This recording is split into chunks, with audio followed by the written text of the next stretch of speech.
Traditionnellement cultivés dans toutes les régions tropicales du globe, dans un but alimentaire, les ignames sont des légumes racines appréciés pour la richesse en amidon de leurs tubercules. En Guadeloupe, cette culture vivrière satisfait environ 50% des besoins de la population de l'île. Pour assurer cette production, les agriculteurs doivent néanmoins faire face à plusieurs difficultés, parmi lesquelles la maîtrise du développement des mauvaises herbes. En milieu tropical, le climat chaud et humide entraîne en effet un fort développement de la végétation adventice lorsque le sol est nu. Pour éviter la compétition vis-à-vis des cultures d'ignames, il faut contrôler cette végétation. Alors que le désherbage chimique n'est plus durable d'un point de vue écologique, le sarclage manuel et régulier des parcelles représente une importante charge de travail pour les agriculteurs. Afin de proposer une alternative durable à ce problème, la Chambre d'agriculture de Guadeloupe a mené une expérimentation sur les possibilités de paillage des cultures d'ignames à partir des résidus de culture de canne à sucre, l'empaillage. L'empaillage consiste à mettre en place, sur les billons des cultures d'ignames, un épais tapis de résidus végétaux dont le rôle principal est d'empêcher le développement des mauvaises herbes. Ce paillage permet ainsi de réduire les travaux de désherbage sans avoir recours aux produits phytosanitaires. Julien Osseux est responsable du suivi technique des cultures d'ignames à la Chambre d'agriculture de Guadeloupe. Il est aujourd'hui à Anse-Bertrand, dans le nord de la Grande Terre, pour constater les résultats des expérimentations mises en place chez les agriculteurs. L'objectif est d'évaluer l'efficacité et la faisabilité de cette technique de culture agroécologique. L'igname actuellement en Guadeloupe, c'est 350 hectares pour environ 4500 tonnes annuellement. C'est une culture qui est actuellement en baisse, parce que par le passé, nous avions connu des productions beaucoup plus importantes pour le département. Aujourd'hui, force est de constater qu'il y a pas mal de problèmes sur cette culture-là, liés à l'enherbement et aux produits de traitement, parce qu'il n'y a plus d'herbicides homologués pour lutter contre les mauvaises herbes. Ce qui fait que nous avons pensé au paillage, c'est-à-dire de travailler avec les résidus de paille de canne à sucre.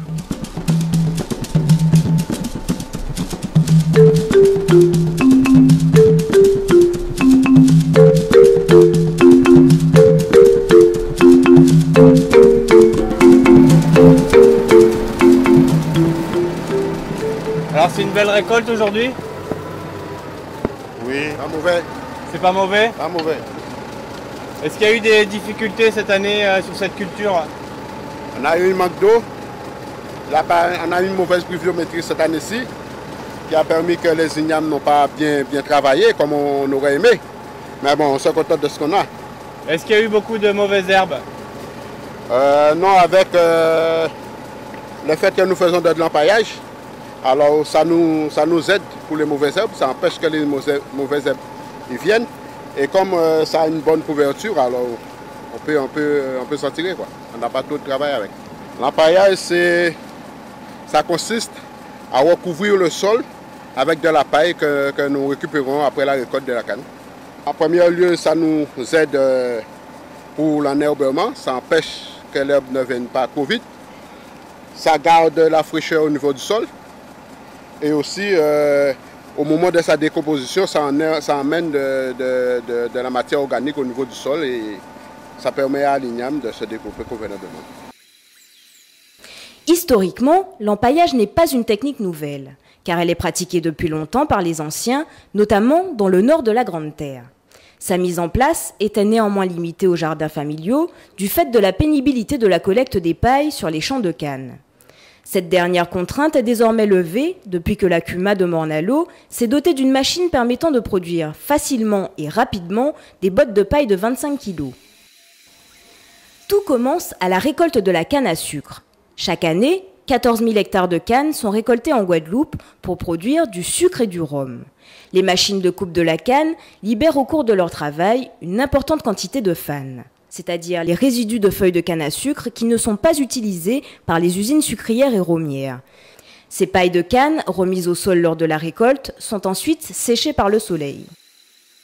C'est à ce moment-là qu'intervient une andaineuse, une machine permettant de rassembler rapidement les pailles de la parcelle en de longs andins.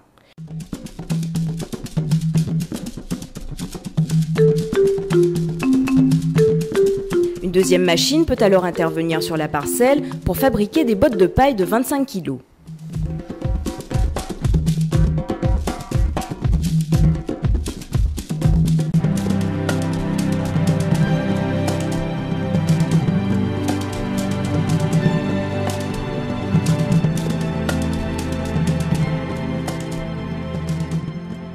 Une fois ces bottes produites, elles sont alors facilement transportables et manipulables jusqu'aux parcelles d'igname.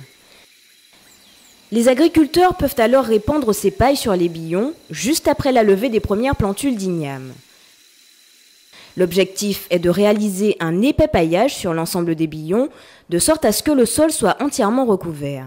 Ce paillage 100% naturel empêche ainsi la croissance des mauvaises herbes tout au long du cycle de l'igname, de la plantation à la récolte. Une balle nous permet d'avoir une couverture de l'ordre de 5 à 8 mètres carrés. Alors, l'objet de cette expérimentation, le volet économique et le volet agronomique. Le comportement de la plante en fonction du paillage, mais aussi est-ce que ça nous permettra de gagner en matière de coût de revient pour encore alléger le prix de l'igname sur le marché. L'objectif, c'est que la culture ne souffre pas du tout et que pour les mauvaises herbes, que ce soit tout à fait le contraire. Voilà. Dans une perspective d'application à plus grande échelle, cette technique doit maintenant être transférée aux agriculteurs, et ce, que ce soit pour les cultures d'igname ou les autres productions de l'île. L'empaillage pourrait ainsi devenir une technique contribuant efficacement au développement durable de l'agriculture guadeloupéenne.